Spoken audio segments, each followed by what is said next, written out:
오늘 시간에는 하나님의 씨라는 제목으로 말씀을 전하도록 하겠습니다. 오늘 이 말씀은 우리에게 참으로 부담스러운 말씀입니다. 오늘 본문 6절 한번 보시기 바랍니다. 오늘 본문 6절에 보시면 그 안에 거하는 자마다, 즉 예수님 안에 거하는 자는 죄를 짓지 않는다, 이렇게 분명히 말씀하고 있고, 만약 죄를 짓는다면 예수님을 보지도 못한 사람이고 알지도 못한 사람이라고 지금 말씀하고 있기 때문에 그렇습니다. 그런데 여러분, 우리의 이 실상은 어떻습니까? 늘 죄를 짓고 삽니다. 아마도 이번 주 내내 죄를 짓지 않고 살았다고 고백할 수 있는 사람은 이 자리에 아마 아무도 없을 것입니다. 그러다 보니까 우리는 우리 자신을 어떻게 생각합니까? 예수님을 믿어도 어쩔 수 없이 죄를 지을 수밖에 없는 연약한 인간이라고 늘 생각합니다. 이렇게 생각하는 가장 근본적인 이유가 무엇이겠습니까? 그것은 믿는 것과 또 죄 짓는 것이 어떤 별개라고 생각하기 때문입니다. 예수님을 믿고 어떻게 죄를 짓지 않을 수 있냐라면서 죄를 지은 후 여러 가지 이유를 가져다 대면서 나의 죄를 합리화시킵니다. 그런데 이것은 우리들의 생각일 뿐입니다. 하나님은 그렇게 생각하지 않습니다. 하나님은 오늘 말씀을 통해서 예수 안에 거하는 자는 죄를 짓지 않는다라고 분명히 말씀하고 있습니다. 그런데도 우리는 이 말씀을 들어도 어떻게 생각합니까? 에이, 어떻게 사람이 그럴 수 있어. 결국 예수를 믿어도 죄를 계속 지을 수밖에 없어라고 아예 단정을 짓습니다. 그러니까 어떻게 됩니까? 죄에 대해 쉽게 무너집니다. 아니, 이미 무너질 준비를 하고 있는 것이나 마찬가지입니다. 예수를 믿고도 죄 짓지 않고 살아야 한다는 의식이 별로 없는 것 같습니다. 그러다 보니까 죄에 대해서 이기고 승리하기보다는 자포자기하며 살아가는 것 같습니다. 우리가 주일 예배 때마다 우리를 대신해 기도 인도하시는 분들이 어떻게 기도합니까? 하나님 아버지, 이번 주 우리가 승리하고 이 예배 자리에 나왔습니다 라고 말하기보다는 늘 어떻게 기도합니까? 하나님 아버지, 한 주간 세상 속에 살면서 죄 짓고 또 이 자리에 나왔습니다. 우리를 불쌍히 여겨달라, 이렇게 기도를 합니다. 이것이 바로 우리들의 현실입니다. 그런데 오늘 말씀은 우리의 생각과는 전혀 다릅니다. 예수를 믿는 사람은 죄를 짓지 않게 되었다고 지금 말씀하고 있습니다. 우리 요한일서 3장 9절의 말씀을 다시 한번 읽어보도록 하겠습니다. 하나님께로부터 난 자마다 죄를 짓지 아니하나니 이는 하나님의 씨가 그의 속에 거함이요 그도 범죄하지 못하는 것은 하나님께로부터 났음이라. 아멘. 하나님께 난 자마다 죄를 짓지 않는다고 분명히 지금 말씀하고 있습니다. 그러면서 그렇게 죄를 짓지 않는 이유에 대해서 무엇 때문에 그렇다고 말씀하고 있습니까? 바로 하나님의 씨가 우리 속에 심겨져 있기 때문에 죄를 짓지 않는다고 말씀하고 있습니다. 여러분, 이 하나님의 씨가 무엇입니까? 바로 이 말씀의 씨, 이 복음의 씨앗이 아니겠습니까? 이 씨가 심겨진 성도들은 하나님의 말씀이 내가 구원받을 때 내 마음 가운데 심겨져 있음을 믿는 자들입니다. 베드로전서 1장 23절의 말씀을 다시 한번 읽겠습니다. 너희가 거듭난 것은 썩어질 씨로 된 것이 아니요 썩지 아니할 씨로 된 것이니 살아있고 항상 있는 하나님의 말씀으로 되었느니라. 아멘. 예수님께서 우리를 위하여 죽으심으로 인해 우리의 죄를 용서받고 우리가 구원받았습니다. 예수님 때문에 모든 죄가 깨끗해졌습니다. 의롭다 여김을 받았습니다. 이것을 우리가 믿음으로써 이 복음의 씨, 하나님의 씨가 우리 마음에 심겨지게 된 것입니다. 구원받은 성도라면 이 하나님의 씨가 우리 심령 깊은 곳에 심겨져 있습니다. 그래서 야고보서 1장 21절에도 마음에 심어진 말씀을 온유함으로 받으라, 이렇게 말씀합니다. 그 심어진 말씀으로 우리가 새로운 생명, 또 영생을 얻게 된 것입니다. 이것이 바로 죄를 짓지 않게 하고 의를 행하는 새로운 신적인 능력이 되는 겁니다. 그러므로 전에는 이 죄성이 우리를 지배하였으나 예수를 통해 얻게 된 새로운 생명을 통해서 이제는 성령이 우리를 지배하는 새로운 피조물이 된 것입니다. 그런데 이 하나님의 씨가 이 내 안에 이렇게 있음에도 불구하고 우리는 어떻게 오해합니까? 이제는 하나님의 자녀가 되었으니 죄 지어도 괜찮아. 너무 부담 갖지 마. 어차피 우리는 행위로 구원받은 것이 아니니까 그저 예수님만 잘 믿으면 되지. 이런 생각을 갖습니다. 그런데 예수님께서 우리를 위하여 죽으신 그 십자가의 복음은 우리를 죄를 안 짓게 하려고 하시는 것이지 죄 지어도 좋다는 것이 아닙니다. 다 같이 요한일서 3장 1절의 말씀을 우리 다시 한번 읽겠습니다. 시작. 보라, 아버지께서 어떠한 사랑을 우리에게 베푸사 하나님의 자녀라 일컬음을 받게 하셨는가? 우리가 그러하도다. 그러므로 세상이 우리를 알지 못함은 그를 알지 못함이라. 하나님 아버지께서 어떠한 사랑을 우리에게 베푸셨습니까? 어떠한 사랑을 베푸셔서 우리를 하나님의 자녀 삼아 주셨습니까? 바로 예수 그리스도의 그 십자가 사랑 때문에 우리가 하나님의 자녀가 된 것입니다. 십자가 대신 우리의 죄를 대신해 죽으심으로 우리가 하나님의 자녀가 되었습니다. 엄청난 대가와 희생을 통해 우리가 하나님의 자녀가 된 것입니다. 그러므로 하나님의 자녀라 함은 죄짓고 아무렇지 않게 살아도 된다는 뜻이 아닙니다. 하나님의 자녀라 함은 하나님의 자녀답게 살라는 뜻입니다. 다시 말해 우리를 보면 하나님이 누구인지를 알게끔 살라는 것입니다. 예전부터 한국의 어르신들이 어떤 아이가 잘못하면 이렇게 말씀하시곤 합니다. 네 집 자식인데 저렇게 사냐. 이 말의 여러분 속뜻이 무엇입니까? 도대체 어느 집 자식이길래 저렇게 행동하는가? 즉 잘못을 저지른 아이의 부모가 누군가를 묻는 것입니다. 이는 단순히 아이의 행동을 꾸짖는 것을 넘어서 그 아이가 속한 가정과 부모까지 강하게 질책하는 표현이 아니겠습니까? 하나님께서 우리를 자녀 삼아 주신 것은 너는 내 새끼니까 네 마음대로 죄짓고 살라고 우리를 자녀 삼아 주신 것이 아닙니다. 우리가 마음대로 죄짓고 살라고 십자가에서 예수님께서 피 흘려 죽으신 것이 아닙니다.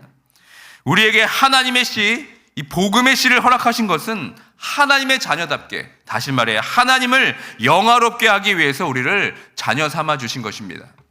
그러므로 우리를 보면 이 하나님 아버지가 보여야 합니다.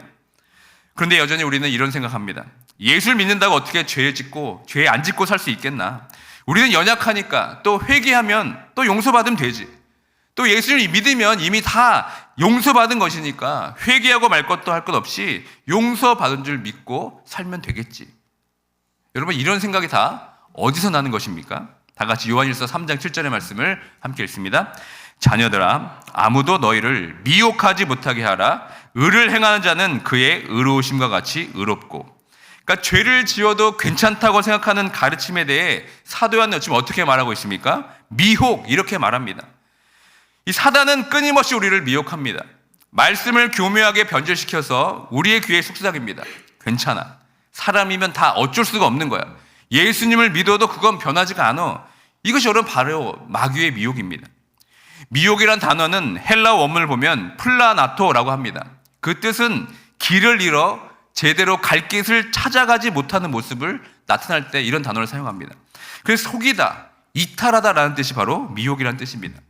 마귀는 첫사람 하와를 미혹할 때 이 하나의 말씀에 의심을 불러일으키고 하나님의 말씀에 불순종하게 만들었습니다. 마찬가지로 사도 요한의 때에도 마귀, 이 사단의 지배를 당하고 있는 그 당시 영지주의 이단들도 그리스도인들을 교묘히 속이고 있었습니다. 육체와 영을 완전히 분리해서 저급하고 속된 육체는 죄를 지어도 되고 신성한 영혼만 구원받으면 된다고 주장했습니다. 지금도 이런 구원론적인 이단들이 활개를 치고 있습니다. 한번 구원받았으니 너 죄를 얼마나 짓던 그것이 구원과는 상관없다고 가르치고 있습니다. 이 과거의 영지주의자들과 똑같은 주장을 합니다. 그러니까 구원받은 영역과 죄를 짓는 영역이 지금 서로 분리되어서 서로 영향을 주지 않는다고 가르치고 있습니다. 너는 이미 구원받았으니까 죄를 짓는 것에 대해 너무 염려하지 마라. 죄 짓지 않고 사는 사람들이 누가 있냐고 계속해서 우리를 미혹하는 겁니다. 그러나 어떤 형태든 간에 이 구원의 확신과 죄 짓는 것을 분리하고 서로 상관없이 가르치는 모든 것들은 모두 다 이단적인 거짓 가르침입니다. 그래서 사도 요한은 이런 생각을 지금 아예 원천봉쇄하고 있습니다. 그것은 하나님의 뜻이 아니라고 말하고 있습니다. 하나님의 씨가 우리 안에 거하고 있기 때문에 우리는 죄를 짓지 않게 된다고 분명히 말씀하고 있습니다. 그런데 한편으로 우리는 분명히 말씀을 통해 우리 안에 하나님의 씨가 있다는 것을 알겠는데 그 사실이 그렇게 진정 우리 마음에 잘 다가오지 않을 수가 있습니다. 어떤 특별한 은혜와 또 체험, 간증이 있으면 모르겠는데 딱히 그런 것이 없다 보니까 이 하나님의 씨가 우리 안에 지금 잘 자라고 있는지 모를 때가 많이 있습니다. 그러나 우리가 예수님을 믿고 우리의 죄를 사함받아서 하나님의 자녀가 되었다고 믿었다는 그 겨자씨만한 믿음이 있다면 우리 안에 여러분 하나님의 씨가 지금 자라고 있는 것입니다. 여러분, 우리가 믿음이 크다 작다를 어떻게 우리가 분별할 수 있겠습니까? 어떤 기준으로 우리가 그렇게 말할 수 있겠습니까? 저는 개인적으로 별로 좋아하지 않는 말이 제가 믿음이 적어서라는 말입니다. 믿음은 크다 작다라고 크기를 말하기보다는 믿음은 있다 없다, 이 둘 중에 우리가 하나로 대답할 수 있어야 되지 않겠습니까? 믿음이 크면 예수님을 더 많이 믿는 것이고 믿음이 작으면 예수님을 적게 믿는 것입니까? 그렇지 않습니다. 예수님을 믿는 그 겨자씨만한 믿음만 있어도 우리는 죄사함을 받고 구원을 얻어서 하나님의 자녀가 되는 것입니다. 우리 안에 하나님의 씨가 있다는 것은 바로 이런 믿음이 우리 마음 가운데 심겨져 있다는 뜻입니다. 만약 교회에서 어느 날 여러분들에게 사과나무 씨를 다 줬다고 한번 생각해 보시길 바랍니다. 그러면 그 씨를 받는 사람들이 다 똑같이 사과나무의 열매가 맺어지게 됩니까? 그렇지 않습니다. 어떤 분은 그 씨를 받기는 받았는데 그 씨를 어디에 줬는지 기억도 하지 못하는 분도 있을 것입니다. 또 어떤 분들은 아무 생각 없이 그냥 버리는 분도 있을 겁니다. 그리고 어떤 분들은 그 씨를 병에 담아서 그냥 고이 간직만 하고 있는 분들도 있을 것입니다. 그리고 어떤 분들은 정말로 기대하는 마음으로 이 사과나무 씨를 땅에 심는 분도 계실 것입니다. 모두 똑같이 씨를 받았지만 나중에 시간이 지나게 되면 결과는 엄청난 차이를 가지게 됩니다. 결국 그 씨를 얼마나 소중하게 생각하고 관리하고 또 땅에 심었는가, 이것이 중요한 겁니다. 마찬가지로 우리가 하나님의 씨가 내 안에 있는지 없는지 잘 모르는 사람들은 아마도 이 씨를 하찮게 여겼거나 관리하지 않고 버려두었기 때문입니다. 그러니까 어떻게 됩니까? 삶의 변화가 일어나지 않습니다. 여러분들은 여러분 마음 가운데 이 하나님의 씨, 복음의 씨앗이 심겨지신 줄 믿으십니까?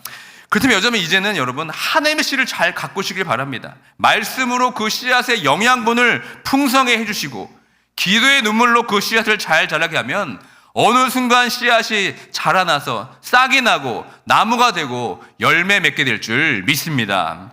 사도 요한을 어법으로 다시 한번 이 말씀을 정리하자면 하나님과의 온전한 사귐 안에 거하게 되면 우리 안에 하나님의 씨앗이 자라나서 풍성한 성령의 열매, 의의 열매가 맺어지게 된다는 말씀입니다. 하나님께서 우리에게 이 하나님의 씨를 심겨주신 것은 그저 잘 보관하라고 주신 것이 아닙니다. 하나님의 그 풍성한 열매를 맺게 하려고 우리에게 주신 것입니다. 지금은 잘 보이지가 않습니다. 그 씨가 아직은 눈에 띄게 자라지 않는 것 같지만 그러나 하나님의 눈에는 그게 보입니다. 하나님과의 그 온전한 사귐 가운데 있다면 그것이 자라고 있음을 하나님은 아십니다. 요한일서 3장 2절의 말씀을 다 함께 읽겠습니다. 사랑하는 자들아, 우리가 지금은 하나님의 자녀라.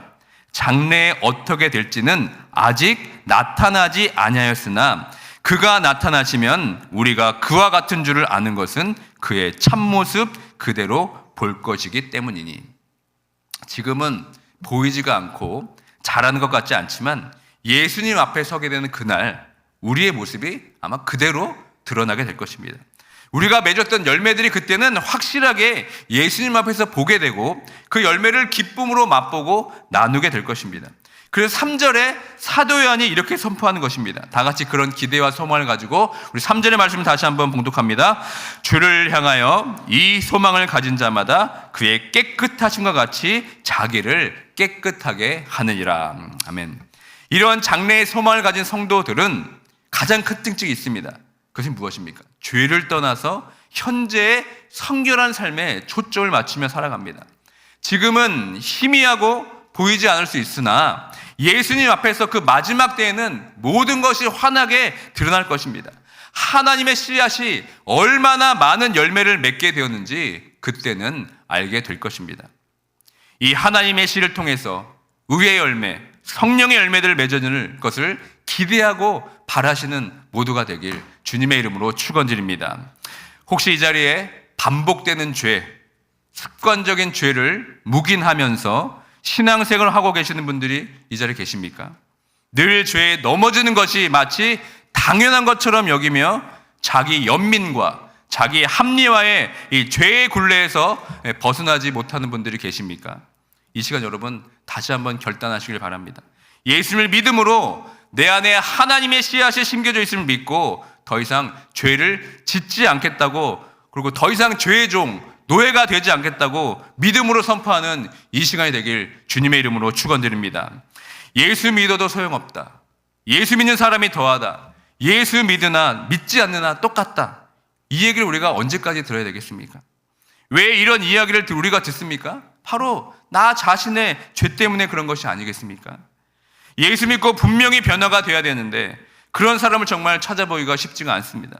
과연 세상 사람들이 나를 보면서 저 사람은 교회의 목사요, 장로요, 권사요, 집사요 라고 하는데 도통 난 저 사람이 예수를 믿는 사람인 줄 모르겠네 라는 평가를 들으면 여러분 그것처럼 슬픈 것이 어디에 있겠습니까?